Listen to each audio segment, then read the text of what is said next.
The affective meanings of C and D are the following. Okay, we can say that C and D, try to portray to us that the speaker has either a negative or positive attitude towards the subject in question. So which of these two sentences between C and D, which one tries to tell us that the speaker has a negative attitude towards the lecturer? Think about that. So when we go back to C and D, we see that in C, the speaker has a negative attitude towards the lecturer, while in D, the speaker has a positive attitude towards the lecturer. Okay, now we're moving on to another example. This example is the word African. Okay, now we're not considering sentences, but now this example is only about a word, one word, African. So think about the conception and affective meaning for this word. Remember what we said about conception? The meaning is found in the dictionary. And now affective meaning, the type of meaning that we are discussing now.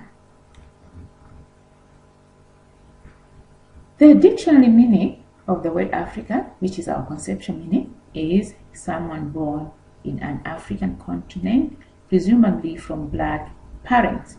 Because in most cases, when people say, I met an African, they normally have, a black person in mind. So somebody born from black parents. That's the conceptual meaning. The affective meaning is whatever is bad is given the attitude African. Because some people believe that Africans are lazy. And there's also a perception that Africans have never done anything good. Okay? So an African who is described as lazy is regarded as an affective meaning.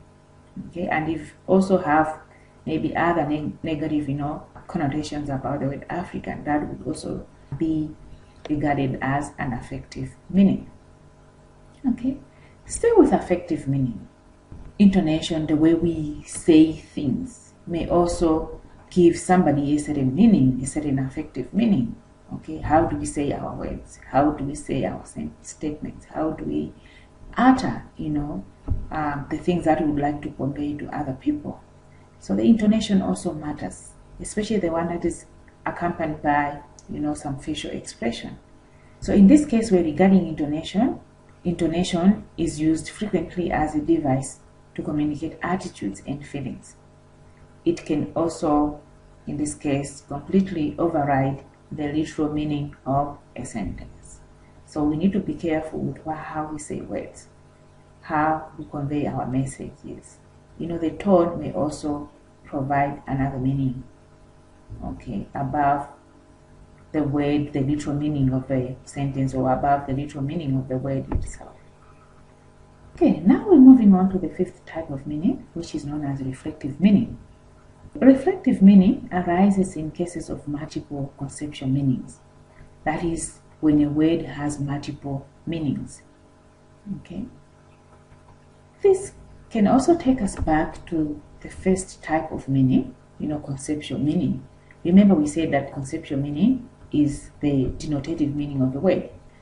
It also refers to the meanings that are provided by the dictionary. When you look up a word in the dictionary, those meanings that the dictionary can give us are referred to as conceptual meanings. Yes, we just wanted to recall what we had covered earlier on. So reflective meaning is also linked to conceptual meaning, because when you check a word up in the dictionary can give you several meanings. Okay, you can have several meanings for one word. So let's see an example. A word X may have meanings A, B, C, D. And one of the meanings may overwhelm the others. So B overwhelming A, C, D. And when we have one meaning overwhelming the others, what happens is that when people hear the word X, they always think of B. Okay? Because B is overwhelming the other meanings. So when they hear the word X, they always think of B, the meaning B. So in other words, one meaning of the word wraps off the other meanings of the word. And this usually happens if the word has a dominant suggestive power and also when it is used frequently. Okay, there are some words that are very common. There are some words that are used, frequently. They are used regularly. Okay, and also there are some words that may have a dominant suggestive, powers. And this may also happen in words which have taboo meanings, and the taboo meanings will rub off the other meanings. Okay, let's consider the word intercourse. When this word is uttered, or when you see this word, the first meaning that comes to your mind is sex. Okay, intercourse is a word that also has other meanings. For instance, intercourse may mean discussion, but when a word intercourse is uttered, people may think of sex. So in this case, the meaning sex rubs off the other meaning discussion. So in a similar way, when the word ejaculate is used, people think of sex. They forget that the word ejaculate also has other meanings, such as excitement. Okay? We've seen what reflective meaning is all about, and that reflective meaning is also connected to the first type of meaning that we discussed, earlier on. And now we are moving on to the sixth type of meaning, which is known as collocative meaning. Collocative meaning consists of the associations a word acquires on account of the meanings of words which tend to occur in its environment. So collocate with it. Okay, so the focus here is on the associations. A word may be associated with several things or several meanings. So one may have an association attached to a word. When we think about the word needle, the word that we considered earlier on, this word may have a number of associations. Okay, or one may associate the word needle with several things. We may think of the painful experience when pricked by a needle, and we may also think about other associations. Our fear maybe of an injection. Okay, so the association is not treated as part of the conceptual meaning of the word needle in this case. Affective and stylistic, meaning, as well as reflective and collocative meaning, have more in common with connotative meaning than with conceptual meaning. Okay, let's go back. Affective and stylistic, meaning, these two types of meanings that we've discussed, earlier on, as well as reflective and collocative meaning, have more in common with connotative meaning than with conceptual meaning. They all have the same open-ended, variable character and lend themselves to analysis in terms of scales and ranges. They can be all brought together under the heading of associative meaning.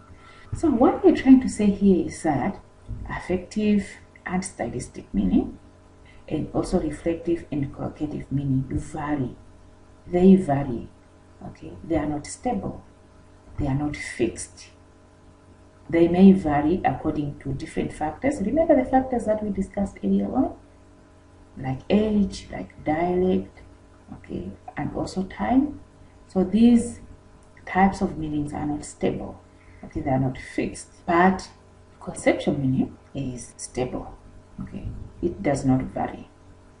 So all these types of meaning, affective, stylistic, reflective, and collocative meaning, they can be regarded as having an open-ended, character as well as a variable character because they change, okay, depending on different factors. So all these four types of meaning, because they are similar to the connotative meaning that we discussed earlier on, they can be brought together under the heading of associative meaning. And now, moving on to the final category of meaning. This final category of meaning is known as thematic meaning. Thematic meaning is the meaning that is communicated by the way in which the speaker or writer organizes the message in terms of ordering, focus, and emphasis. Okay? sometimes you may have a message that you would like to convey to your friends, okay?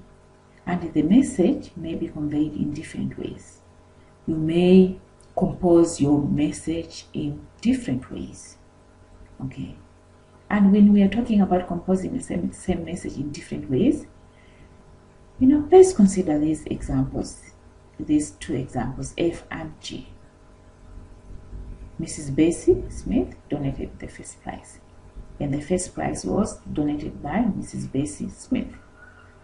Okay, what is the difference between these two sentences? We're talking about organizing the same message in different ways, in terms of ordering, and also in terms of focus and emphasis. Okay, so are there any differences that you can note about these two sentences? According to Rich, it is often felt an active sentence, such as the one we saw in F above, has a different meaning from its passive equivalent, like in G.